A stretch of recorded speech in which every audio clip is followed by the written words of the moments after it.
ဒီကောင်လေးကငငယ်လေးကတည်းကလက်သီးလက်မောင်းတန်းရတာကိုဝါသနာပါခဲ့သူပါစိတ်ဆိုးမှန်ဆိုးနဲ့တခါတီးပြီးဆိုရင်လုံခြုံရေးဝန်ထမ်းတွေတောင်မနှဲဆွဲရတဲ့အထိပဲဒီနေ့လဲခရီးတယောက်ခေဟာမှာရန်ဖြစ်လို့အချုပ်ထဲရောက်နေပြန်ပါပြီဒါပေမဲ့သူ့ဘဝကိုပြောင်းလဲပေးမဲ့အမျိုးသမီးတယောက်ပေါ်လာခဲ့တယ်သူကတော့လက်ဝဲလောကရဲ့ကနဝင်အပိုလိုခရီးရဲ့ဇနီးမာရီယန်ခရီးပါပဲ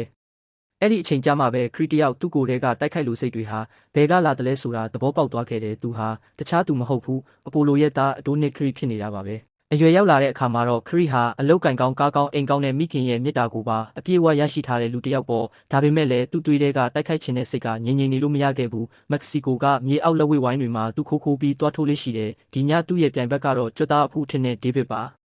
ပွဲမစခင်ခရီတယောက်အကျော်လျှော့ပြီးတာနဲ့စင်ပေါ်မှာဒေးဗစ်ကိုစမ်းတက်လိုက်တဲ့ပရိသတ်တွေကလည်းအုံကြွကြွပဲရုတ်တရက်ခရီရဲ့ပြင်းထန်တဲ့လက်သီးတစ်ချက်ကဒေးဗစ်ကိုကျမ်းပြင်ပေါ်မှောက်ခုံလဲကျသွားစေခဲ့တယ်တကယ်တော့ခရီဟာစနစ်တကျတင်းနှန်းဆင်းထားတာမဟုတ်ပါဘူးသူ့ရဲ့တူးလေးသောဆရာကတော့သူ့အဖေရဲ့ဗီဒီယိုခွေဟောင်းတွေပါပဲညတိုင်းအဲ့ဒီခွေတွေကိုကြည့်ပြီးအရေးနဲ့ထိုးတက်ရင်းလေ့ကျင့်ခဲ့တာပါနောက်ရက်အလုပ်မှာယာရုတိုးဖို့အခွင့်အရေးရနေပေမဲ့သူကတော့အလုပ်ထွက်ဖို့ဆုံးဖြတ်လိုက်တယ်ပြီးတော့သူ့အဖေရဲ့နာမည်တက်ထားတဲ့လက်ဝဲအားကစားရုံစီကိုသူ့သွားခဲ့တယ်မြေအောက်ဝိုင်းတွေမှာ15ပွဲထိုး15ပွဲနိုင်ထားတဲ့စံချိန်ကိုပြပြီးဆရာတင်ဖို့ကြိုးစားခဲ့ပေမဲ့နီးပြတူးကတော့သူ့ကိုလှောင်ပြောင်ခဲ့တယ်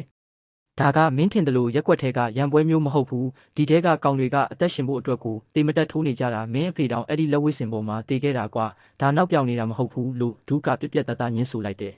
ဒါပေမဲ့ခရီကလက်မလျှော့ပါဘူးသူဟာလက်ဝဲစင်ပေါ်ကိုခုန်တက်ပြီးသူ့အဖေရဲ့ကားတော့ကိုထုတ်ပြလိုက်တယ်နိုင်တဲ့သူဒီကားယူလို့ဆိုပြီးပရိုလက်ဝဲသမားတွေကိုစိန်ခေါ်လိုက်တာပါပထမဆုံးထွက်လာတာကကမ္ဘာအဆင့်6ရှိတဲ့ကီဗင်ပါခရီကခေါင်းစွပ်တောင်မပါပဲလက်ပလာနဲ့ထိုးတက်ခဲ့ပေမဲ့ခဏလေးတွင်းမှာပဲကီဗင်ကိုအလဲထိုးပြလိုက်တယ်ပြီးတော့ကျန်တဲ့လူတွေကိုပါသူကအခုလိုအော်ဟစ်စိန်ခေါ်လိုက်ပါတော့တယ်